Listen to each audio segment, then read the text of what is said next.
بسم اللہ الرحمن الرحیم۔ تفسیر عثمانی سورۃ الجمعہ۔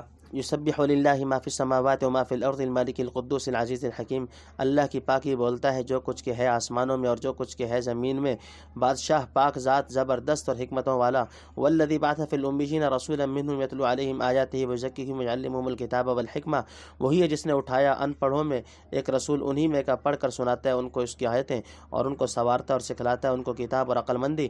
وَإِن كَانُوا مِن قَبْلُ، اس سے پہلے وہ پڑے ہوئے تھے، لفی ضلال مبین، سری بھول میں۔ نمبر 1، وآخرین منہم لما یلحقوا بہم، اور اٹھایا اس رسول کو ایک دوسرے لوگوں کے واسطے بھی انہی میں سے جو ابھی نہیں ملے ان میں۔ نمبر 2، وہو العزیز الحکیم، وہی زبردست حکمت والا۔ نمبر 3، ذالک فضل اللہ یؤتیہ من یشاء واللہ ذو الفضل العظیم، یہ بڑائی اللہ کی ہے، دیتا ہے جس کو چاہے اور اللہ کا فضل بڑا ہے۔ نمبر 4، مثل الذین حملوا التوراۃ ثم لم يحملوها كمثل الحمار يحمل اسفارا، مثال ان لوگوں کی جن پر لادی توریت پھر نہ اٹھائی انہوں نے، جیسے مثال گدھے کی کہ پیٹھ پر لے چلتا ہے کتابیں۔ نمبر 5، بئس مثل القوم الذین کذبوا بآیات اللہ، بری مثال ہے ان لوگوں کی۔ نمبر 6، جنہوں نے جھٹلایا اللہ کی باتوں کو۔ نمبر 7، واللہ لا یہدی القوم الظالمین، اور اللہ راہ نہیں دیتا بے انصاف لوگوں کو۔ نمبر 8، قل یا ایھا الذین ھادوا ان زعمتم انکم اولیاء للہ من دون الناس فتمنوا الموت ان کنتم صادقین، تو کہ اے یہودی ہونے والو، اگر تم کو دعویٰ ہے کہ تم دوست ہو اللہ کے سب لوگوں کے سوا، تو مناؤ اپنے مرنے کو اگر تم سچے ہو۔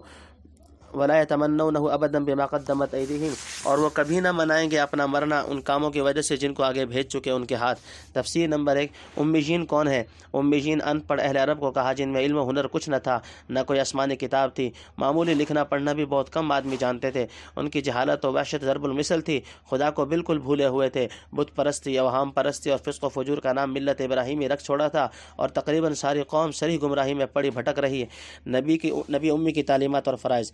ناگہاں اللہ تعالیٰ نے اسی قوم میں سے ایک رسول اٹھایا جس کا امتیازی لقب نبی امی ہے، لیکن باوجود امی ہونے کے اپنی قوم کو اللہ کی سب سے زیادہ عظیم الشان کتاب پڑھ کر سناتا اور عجیب و غریب علوم و معارف اور حکمت و دانائی کی باتیں سکھلا کر ایسا حکیم و شائستہ بناتا کہ دنیا کے بڑے بڑے حکیم اور دانا اور عالم و عارف اس کے سامنے زانوائے تلمذ طے کرتے ہیں۔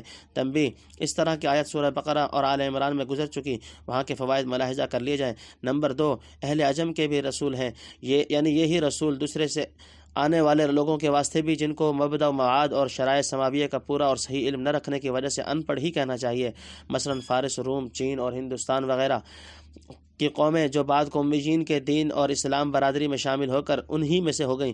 حضرت شاہ صاحب رحمۃ اللہ علیہ لکھتے ہیں کہ حق تعالیٰ نے اول عرب پیدا کیے اس دین کے تھامنے والے، پیچھے عجم میں ایسے کامل لوگ اٹھے۔ حدیث میں ہے کہ جب آپ سے وآخرین منہم لما یلحقوا بہم کی نسبت سوال کیا گیا تو سلمان فارسی کے شانہ پر ہاتھ رکھ کر فرمایا کہ اگر علم یا دین سریا پر جا پہنچے تو اس کی قوم فارس کا مرد وہاں سے بھی لے آئے گا۔ شیخ جلال الدین سیوطی نے تسلیم کیا ہے کہ اس پیشین گوئی کے بڑے مصداق حضرت امام اعظم ابو حنیفہ نعمان ہیں رحمہ اللہ تعالی۔ نمبر 3، جس کی زبردست قوت و حکمت نے اس جلیل القدر پیغمبر کے ذریعے سے قیامت تک کے لیے عرب و عجم کی تعلیم و تزکیہ کا انتظام فرمایا صلی اللہ علیہ وسلم۔ نمبر 4، اس امت پر اللہ کا فضل، یعنی رسول کو یہ بڑائی دی اور اس امت کو اتنے بڑے مرتبہ والا رسول دیا۔ فللہ الحمد والمن علی ما انعم، چاہیے مسلمان اس انعام و اکرام کی قدر پہچانے اور حضور صلی اللہ علیہ وسلم کی شان تعلیم و تزکیہ سے مستفید و منتفع ہونے میں کوتاہی نہ کریں۔ آگے عبرت کے لیے یہود کی مثال بیان فرماتے ہیں جنہوں نے اپنی کتاب اور پیغمبر سے استفادہ کرنے میں سخت غفلت اور کوتاہی برتی۔ نمبر 5، تورات پر عمل نہ کرنے والے گدھے کی مثل ہے، یعنی یہود پر تورات کا بوجھ رکھا گیا تھا اور وہ اس کے ذمہ دار ٹھہرائے گئے تھے، لیکن انہوں نے اس کی تعلیمات و ہدایات کی کچھ پرواہ نہ کی، نہ اس کو محفوظ رکھا، نہ دل میں جگہ دی، نہ اس پر عمل کر کے اللہ کے فضل و انعام سے بہرور ہوئے۔ بلا شبہ تورات جس کے یہ لوگ حامل بنائے گئے تھے حکمت و ہدایت کا ایک ربانی خزینہ تھا، مگر جب اس سے منتفع نہ ہوئے تو وہی مثال ہو گئی، نہ محقق شدی، نہ دانشمند، چار پائے بروقتائے بے چند۔ ایک گدھے پر علم و حکمت کی 50 کتابیں لاد دو، اس کو بوجھ میں دبنے سے سوا کوئی فائدہ نہیں، وہ تو صرف ہری گھاس کی تلاش میں ہے، اس بات سے کچھ سروکار نہیں رکھتا کہ پیٹھ پر لال و جواہر لدے ہوئے ہیں یا خزف و سنگریزے۔ اگر محض اسی پر فخر کرنے لگو کہ دیکھو میری پیٹھ پر کیسی کیسی عمدہ اور قیمتی کتابیں لدی ہوئی ہیں، لہٰذا میں عالم اور معزز ہوں، تو یہ اور زیادہ گدھا پن ہوگا۔ نمبر 6، یعنی بری قوم ہے وہ جس کی مثال یہ ہے، اللہ ہم کو پناہ میں رکھے۔ نمبر 7، یعنی اللہ تعالیٰ نے تورات وغیرہ میں جو بشارات نبی آخر الزمان صلی اللہ علیہ وسلم کو دی تھیں اور جو دلائل و براہین آپ کی رسالت پر قائم کی، ان کو جٹلانا آیت اللہ کو جٹلانا ہے۔ نمبر 8، یعنی ایسے معاند ہٹ درم بے انصاف لوگوں کو ہدایت کی توفیق نہیں دیتا۔ واللہ علیم بالظالمین، اللہ کو خوب معلوم ہے سب گناہ گار۔ نمبر 1، قل ان الموت الذی تفرون منه فانه ملاقیکم ثم تردون الى عالم الغیب والشہادۃ فینبئکم بما کنتم تعملون۔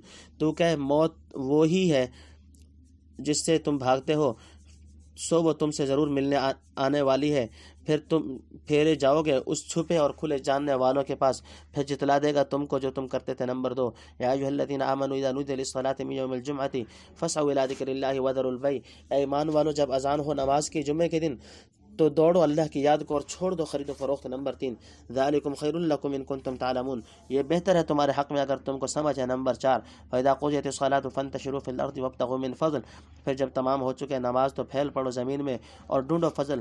تفسیر نمبر 1، یہود کی ولایت کا جھوٹا دعویٰ، یعنی اس گدھے پن اور جہل و حماقت کے باوجود دعویٰ یہ ہے کہ بلا شرکت غیر ہم ہی اللہ کے اس دوست اور ولی اور تنہا جنت کے حقدار ہیں، بس دنیا سے چلے اور جنت میں پہنچے۔ لیکن اگر واقعی دل میں ہی یقین ہے اور اپنے دعوے میں سچے ہیں تو ضرور تھا کہ دنیا کے مقدر عیش سے دل برداشتہ ہو کر محبوب حقیقی کے اشتیاق اور جنت الفردوس کی تمنا میں مرنے کی آرزو کرتے۔ موت کی تمنا کرو اگر سچے ہو۔ جس کو یقیناً معلوم ہو جائے کہ میرا اللہ کے ہاں بڑا درجہ ہے اور کوئی خطرہ نہیں، وہ بے شک مرنے سے خوش ہوگا اور موت کو ایک پل سمجھے گا۔ جو دوست کو دوست سے ملاتا ہے اس کی زبان پر تو یہ الفاظ ہوں گے، غدن نلقی الاحبہ محمدا وحزبہ، اور یا حبذا الجنہ واقترباہ طیبہ وباردا شرابہا، اور حبیب جاء علی فاقۃ یا بنی یا بالی لا یبالی ابوک سقط علی الموت ام سقط علیہ الموت وغیرہ ذالک۔ اولیاء اللہ اور موت کا اشتیاق، یہ ان اولیاء اللہ کے کلمات ہیں جو دنیا کی کسی سختی یا مصیبت سے گھبرا کر نہیں، خالص لقاء اللہ اور جنت کے اشتیاق سے موت کی تمنا رکھتے تھے۔ ان کے افعال و حرکات خود شہادت دیتے ہیں کہ موت ان کو دنیا کی تمام لذائذ سے زیادہ لذیذ ہے۔ قال النبی صلی اللہ علیہ وسلم لوددت انی اقتل فی سبیل اللہ ثم احیا ثم اقتل۔ اس کے بالمقابل ان جھوٹے مدعیان کے افعال و حرکات پر نظر ڈالو، اس سے بڑھ کر موت سے ڈرنے والا کوئی نہیں۔ وہ مرنے کا نام سن کر گھبراتے اور بھاگتے ہیں، اس لیے نہیں کہ زیادہ دن زندہ رہیں تو زیادہ نیکیاں کمائیں گے، محض اس لیے کہ دنیا کی حرص ان کا پیٹ کبھی نہیں بھرتا، اور دل میں سمجھتے ہیں کہ جو کرتوت کیے ہیں یہاں سے چھوٹتے ہی ان کی سزا میں پکڑے جائیں گے۔ غرض ان کے تمام ہی افعال و اطوار سے روز روشن کی طرح ظاہر ہے، وہ ایک لمحہ کے لیے موت کی آرزو نہیں کر سکتے، اور ممکن تھا کہ اس زمانہ کے یہود قرآن کے اس دعویٰ کو جھٹلانے کے لیے جھوٹ موٹ زبان سے موت کی تمنا کرنے لگتے، مگر اللہ تعالیٰ نے یہ قدرت بھی ان کو نہ دی۔ روایت میں ہے کہ اگر ان میں سے کوئی یہودی موت کی تمنا کر گزرتا تو اسی وقت گلے میں اچھو لگ کر ہلاک ہو جاتا۔ تنبیہ، اس مضمون کی آیت سورہ بقرہ میں گزر چکی، اس کے فوائد دیکھ لیے جائیں۔ بعض سلف کے نزدیک تمنا موت کا مطلب مباہلہ تھا، یعنی معاند یہود سے کہا گیا کہ اگر وہ واقعی اپنے اولیاء ہونے کا یقین رکھتے ہیں اور مسلمانوں کو باطل پر سمجھتے تو تمنا کریں کہ فریقین میں جو جھوٹا وہ مر جائے، لیکن وہ کبھی ایسا نہیں کریں گے کیونکہ ان کو اپنے کذب و ظلم کا یقین حاصل ہے۔ ابن کثیر اور ابن قیم وغیرہ نے یہی تو توجیہ اختیار کی ہے، واللہ عالم۔ نمبر 2، موت سے فرار ممکن نہیں، یعنی موت سے ڈر کر کہاں بھاگ سکتے ہو؟ ہزار کوشش کرو، مضبوط قلعوں میں دروازے بند کر کے بیٹھ رہو، وہاں بھی موت چھوڑنے والی نہیں۔ موت کے بعد پھر وہی اللہ کی عدالت ہے اور تم ہو ربط۔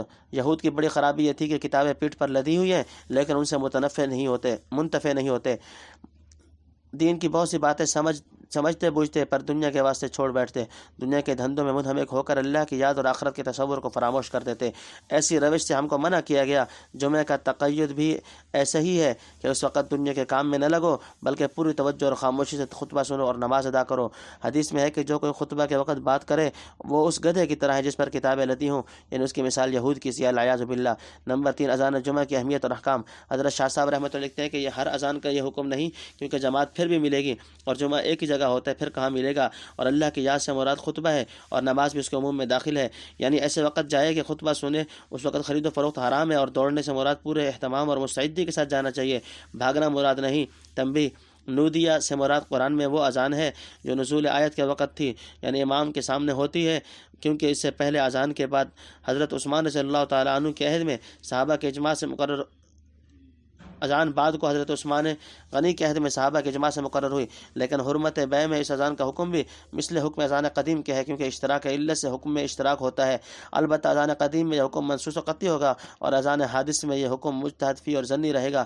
اس تقریر سے تمام علمی اشکالات مرتفع ہو گئے، نیز واضح رہے کہ یا ایھا الذین آمنوا یہاں عام مخصوص منہ البعض ہے، کیونکہ بالاجماع بعض مسلمان مثلا مسافر، مریض وغیرہ پر جمعہ فرض نہیں۔ نمبر 4، ظاہر ہے کہ منافع آخرت کے سامنے دنیاوی فوائد کیا حقیقت رکھتے ہیں۔ اللہ وذکر اللہ کثیرا لعلکم تفلحون، اللہ کا اور یاد کرو اللہ کو بہت سا تاکہ تمہارا بھلا ہو۔ نمبر 1، وَإِذَا رَأَوْا تِجَارَةً أَوْ لَهْوًا انفضوا إِلَيْهَا وَتَرَكُوكَ قَائِمًا، اور جب دیکھیں سودا بکتا یا کچھ تماشا، متفرق ہو جائیں اس کی طرف اور تجھ کو چھوڑ جائیں کھڑا۔ قُلْ مَا عِنْدَ اللَّهِ خَيْرٌ مِّنَ اللَّهْوِ وَمِنَ التِّجَارَةِ، تو کہ جو اللہ کے پاس ہے سو بہتر ہے تماشے سے اور سوداگری سے۔ وَاللَّهُ خَيْرُ الرَّازِقِينَ، اور اللہ بہتر ہے روزی دینے والا۔ نمبر 2، تفسیر نمبر 1، جمعے کے بعد روزی کی تلاش۔ حضرت شاہ صاحب رحمۃ اللہ لکھتے ہیں کہ یہود کے ہاں عبادت کا دن ہفتہ تھا، سارا دن سودا منع تھا، اس لیے فرما دیا کہ تم نماز کے بعد روزی تلاش کرو اور روزی کی تلاش بھی اللہ کی یاد نہ بھولو۔